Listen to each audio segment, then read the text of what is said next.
In Canada, the government is taking in 25,000 Syrian refugees, and groups are already arriving in Toronto. Officials there are speaking out about the process refugees must go through to enter the country. As News 4's Ali Ingersoll tells us, they're doing this to help calm people's fears.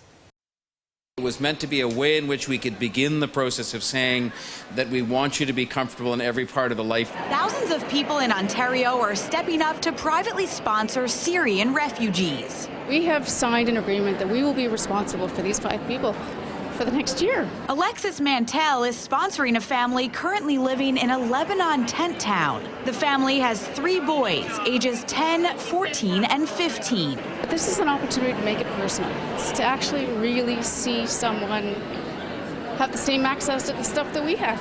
The benefit of being privately sponsored, though, is that they have a community that's here, so they tend to stay here, whereas sometimes other refugees who have just government supports will move elsewhere because they don't feel connected to the community. Alexandra Kotick is the project manager for Lifeline Syria, which is helping pair refugees with private sponsors. She says Canadian government screening for refugees is similar to the U.S. process, saying it's extensive, timely, and thorough. All levels of government showing their support and really saying to Canadians, we've got this, is making a huge difference. The government is relocating refugees all across Canada, with thousands in the Greater Toronto area. A group of Syrian families will be housed in St. Catharines, around 15 miles from the U.S. border.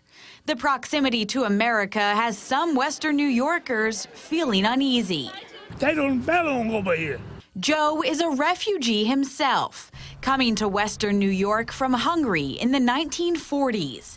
He feels the wave of people seeking solace now are different than those who came over with him. I've been working for every slice of bread what I ate. If a people comes over here and they cannot do that, they just want to fight, ship all over back there. The Canadian sponsors aren't letting world events stop their support and close their hearts as they welcome these refugees to their new home with open arms. The Prime Minister says they plan on welcoming 10,000 refugees by the end of this year and 25,000 by February. Reporting in Toronto, Ali Ingersoll, News 4.